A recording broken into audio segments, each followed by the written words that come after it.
नमस्कार दोस्तों, स्वागत है फिर से हमारे इस चैनल कृपा महादेव टिप्स पर। अगर आप भी अपनी लाइफ में कुछ सीखने की चाह रखते हैं तो हमारे इस चैनल को सब्सक्राइब करें। हे दुर्गा माता, आपसे हाथ जोड़कर निवेदन है कि आपके इस वीडियो को जो भी लाइक और चैनल को सब्सक्राइब करे उसके जीवन में कभी दुख दर्द मत आने देना। दोस्तों, स्वयं माता दुर्गा जी ने कहा है, जो भी स्त्री नवरात्रि के दौरान कर लेगी ये दो छोटे से काम, उसके जीवन के हर कष्ट को मैं शीघ्र कर दूंगी, खत्म खुशियों से भर दूंगी। मैं उसका घर, उसकी हर मनोकामना को मैं कर दूंगी पूरा। दोस्तों, आपकी जानकारी के लिए बता दें, 15 अक्टूबर 2023 दिन रविवार से शारदीय नवरात्र शुरू हो चुकी है। इसका जो समापन होगा वो 23 अक्टूबर दिन सोमवार को होगा। इस बार शारदीय नवरात्रि पूरे 9 के 9 दिन की होगी ना, एक दिन कम ना एक दिन ज्यादा। दोस्तों, हमारे हिंदू धर्म में शारदीय नवरात्रि का अपने आप में एक विशेष और खास महत्व होता है। वैसे तो एक साल में 4 नवरात्रियां पड़ती है और हर नवरात्रि में माता दुर्गा जी स्वर्ग से धरती पर वास करने आती है, परंतु शारदीय नवरात्रि में माता दुर्गा जी हाथी पर वास करके धरती पर वास करने। ध्यान रखिएगा, वेद पुराण में साफ साफ लिखा हुआ है, जब भी माता रानी जी धरती पर वास करने आती है, उन्होंने सिंह को वाहन के रूप में ना लेकर के हाथी को अपने वाहन के रूप में लिया हुआ है।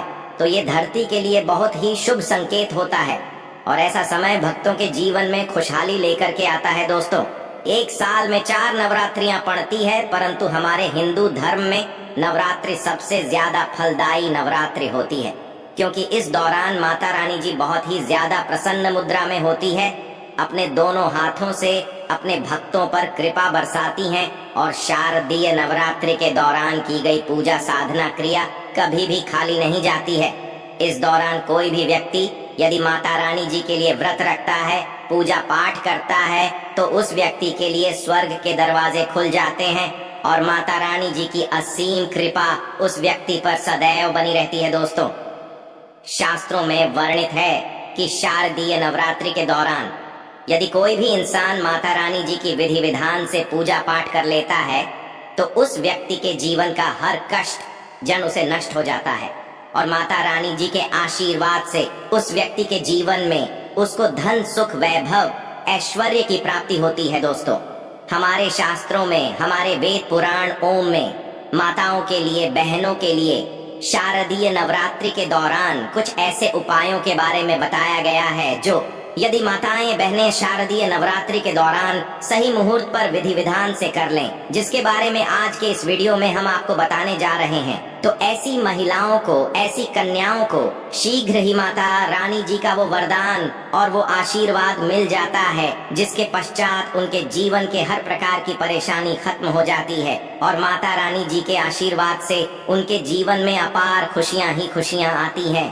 देखिए दोस्तों, वेद पुराण में तो साफ साफ यहाँ तक लिखा हुआ है कि यदि किसी भी नवरात्र के दौरान माताएं बहनें माता रानी जी को सच्चे दिल से पुकारती है तो माता रानी जी उनके घर पर अवश्य जाती हैं। उनकी केवल एक पुकार पर ही उनके जीवन के हर कष्ट को जड़ से नष्ट कर देती है। और यदि शारदीय नवरात्र के दौरान माताएं बहनें वेद पुराण के अनुसार वो उपाय कर लें, जिसके बारे में आज के इस वीडियो में हम आपको बताने जा रहे हैं, तो मान के चलिए माता रानी जी के आशीर्वाद से माताओं बहनों के परिवार के जीवन में एक चमत्कारी और सकारात्मक बदलाव आ सकता है। दोस्तों, चाहे आप पुरुष हैं चाहे महिला है, आज के इस वीडियो को बहुत ध्यान से लास्ट तक, अंत तक बिना भगाएं देखिएगा, क्योंकि आज के इस वीडियो में हम जानकारी आपको वेद पुराण के अनुसार देने जा रहे हैं और यदि आपने इस जानकारी को प्राप्त करके नवरात्रि के दौरान 2-4 मिनट का समय निकाल करके उन उपायों में से एक भी उपाय कर लिया, जिसके बारे में आज के इस वीडियो में हम आपको बताने आ रहे हैं, जिसके बारे में हमारे वेद पुराण ओम में शास्त्रों में लिखा हुआ है, तो आप अपने जीवन की कितनी ही बड़ी समस्या में फंसे हो, कितने ही बड़ी दुख का सामना कर हो और कितने ही बड़े कष्ट आपके जीवन में हो, माता रानी जी के आशीर्वाद से आपके जीवन की हर प्रकार की दुविधा से आपको अवश्य मुक्ति मिल जाएगी। और इन उपायों को करने के पश्चात मान के चलिए, न केवल आपके बल्कि आपके पूरे परिवार के जीवन में एक चमत्कारी और सकारात्मक बदलाव आएगा। फिर हम आपको इस वीडियो में बताएंगे कि नवरात्रि के दौरान वो कौन सी ऐसी 2 चीजें हैं जो यदि किसी भी घर की महिला कन्या कर लेगी तो मान के चलिए माता रानी जी की असीम कृपा उस महिला पे, उस कन्या पर सदैव बनी रहेंगी। माता रानी जी के आशीर्वाद से वह महिला, वह कन्या अपने जीवन के हर प्रकार के कष्टों से मुक्ति और इसके जीवन में माता रानी जी के आशीर्वाद से उसको बहुत एक सुखों की प्राप्ति होगी। इसीलिए इस वीडियो को लास्ट तक, अंत तक न केवल अपने लिए बल्कि अपने पूरे परिवार के भले के लिए देखिएगा।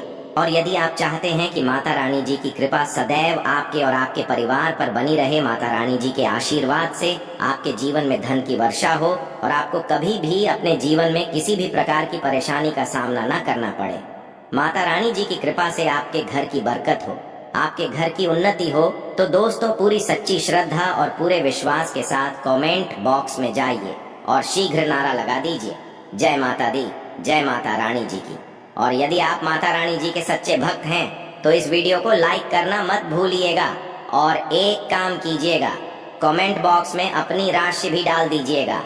आपकी राशि के अनुसार कोई भी ऐसा उपाय होगा जो शारदीय नवरात्रि के दौरान आप करके लाभ पा सकते हैं, वो आके हम आपके कमेंट के रिप्लाई में बता देंगे। परंतु आपसे हाथ जोड़ कर के निवेदन था, वीडियो लाइक करना मत भूलिएगा।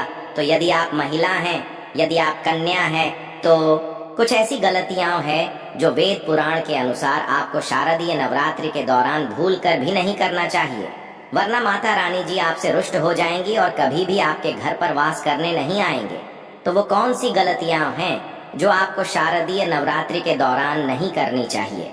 तो सबसे पहले तो आप इस बात का ध्यान रखिएगा, यदि आप अपने घर पर कलश स्थापना करने जा रही हैं, यदि आप अपने घर पर माता रानी जी के लिए अखंड ज्योति जलाने जा रही है, या आप माता रानी जी के लिए चौकी लगाने जा रही है, तो इस बात का ध्यान रखिएगा, कभी भी माता रानी जी की अखंड ज्योति को बुझाने मत दीजिएगा। दूसरा, यदि आप कलश स्थापना करने जा रही है तो जटा वाले नारियल का प्रयोग कीजिएगा जिसमें पानी होता है। तीसरा, आपको इस बात का ध्यान रखिएगा, जो आप माता रानी जी के लिए चौकी लगाने जा रही है वो चौकी कभी भी छोड़ करके मत जाइएगा। देखिए, चौकी यदि आपने घर पर लगाया है तो चौकी को कोई भी खाली कभी मत छोड़िएगा, ये बहुत ही ज्यादा अशुभ बताया गया है, इससे माता रानी जी रुष्ट हो जाती है। दूसरा, आपको इस बात का ध्यान रखना होगा कि यदि आप माता रानी जी की चौकी घर पर लगाने जा रही है तो केवल लाल कपड़े पर ही लगाएगा। बहुत से लोग गलती क्या कर बैठते हैं, वो माता रानी जी की चौकी लगाते हैं, पूजा पाठ करते हैं, परंतु चौकी पर पेपर लगा देते हैं, पर रख करके चौकी लगा देते हैं। ये हमारे वेद पुराण में बहुत ही अशुभ बताया गया है। यदि आप पेपर रख करके माता रानी जी के लिए चौकी लगा रहे हैं तो इससे माता रानी जी आपसे रुष्ट हो सकती है और कभी भी आपके घर पर वो वास करने नहीं आएंगे। हाँ, माता रानी जी की चौकी यदि आप लगा रही है तो लाल कपड़े पर लगाइए, इस बात का ध्यान रखिएगा। ऐसे लाल कपड़े का प्रयोग कीजिएगा जो पहले कभी भी प्रयोग ना हुआ हो। तीसरा, इस बात का आप लोगों को ध्यान रखना होगा, जब भी आप माता रानी जी की पूजा पाठ करने जा रही है, माता रानी जी की आपने चौकी लगाई है तो वहां पर कभी भी काले कपड़े का प्रयोग मत कीजिएगा, या माता रानी जी की पूजा पाठ करते वक्त काले कपड़े को धारण मत कीजिएगा। ये बहुत ही ज्यादा अशुभ बताया गया है, इससे माता रानी जी शीघ्र ही रुष्ट हो जाती है। देखिए, इस बात का आपको ध्यान रखना होगा कि आपने इस नवरात्रि के दौरान 9 के 9 दिन का व्रत रखा हुआ है, तो 9 के 9 दिन में आप लोगों को माता रानी जी के 9 अलग अलग स्वरूपों को, अलग अलग प्रकार के फल को अर्पित करना होगा। माता रानी जी के 9 अलग अलग स्वरूपों को आपको अलग अलग प्रकार के फूल अर्पित करना होगा, क्योंकि माता रानी जी की 9 अलग अलग स्वरूपों की पूजा पाठ की जाती है इस नवरात्रि के दौरान। और हाँ, यदि आपने 9 दिन का व्रत रखा है तो पेट भर कुछ भी मत खाइएगा, क्योंकि जिस व्रत में तपस्या ना हो, संघर्ष ना हो, वो व्रत कभी भी फल पलट करके नहीं देता है। आप यदि इन बातों का ध्यान, तो माता रानी जी की कृपा आपको अवश्य मिलेगी। नवरात्रि के पूरे 9 के 9 दिन में घर में किसी भी व्यक्ति को नाखून काटने दीजिएगा, नाखून काटने वाली मशीन का प्रयोग करने दीजिएगा। ये बहुत ही ज्यादा अशुभ बताया गया है। इसी प्रकार से आप लोगों को इस बात का ध्यान रखना होगा कि माता रानी जी की पूजा में किसी भी तरीके के चमड़े की चीज का प्रयोग मत कीजिएगा। देखिए, होता क्या है, बहुत सी माताएं बहनें नवरात्रि का जो व्रत रखती हैं वो माता रानी जी के मंदिर जाती है, चौकियों पर जाती है।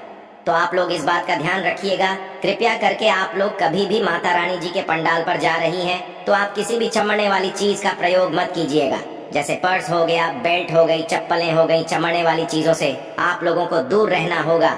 इस बात का आप लोगों को विशेष करके ध्यान रखना होगा। और आप लोगों को इस बात का ध्यान रखना होगा कि यदि आप नवरात्रि के 9 दिन का व्रत रख रही हैं तो कृपया करके दोपहर में सोएगा नहीं। नवरात्रि के 9 दिन कभी भी दोपहर में सोया नहीं जाता है।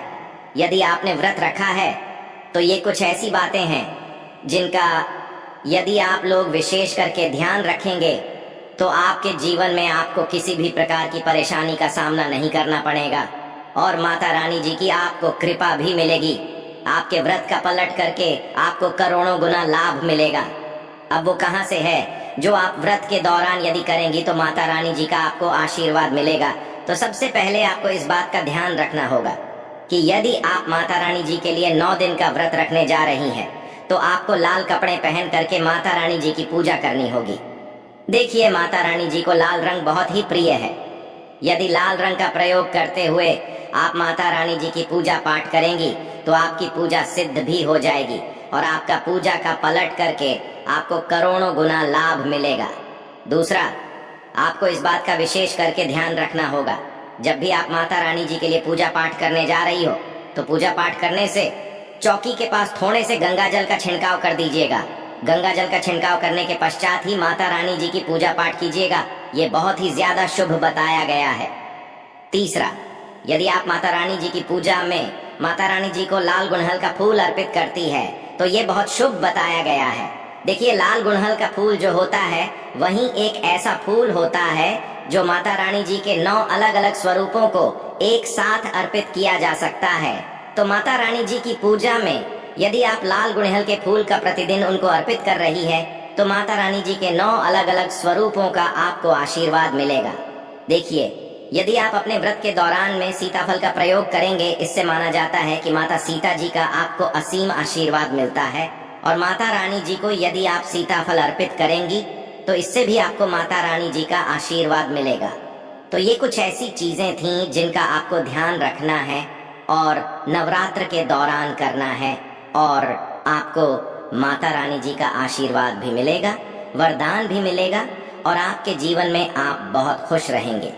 आशा है कि आज की इस प्रस्तुति में बताई गई जानकारी आपको अच्छे से समझ आ गई होगी। वीडियो अच्छा लगा हो तो एक लाइक अवश्य कर दें। धन्यवाद वीडियो के अंत तक बने रहने के लिए।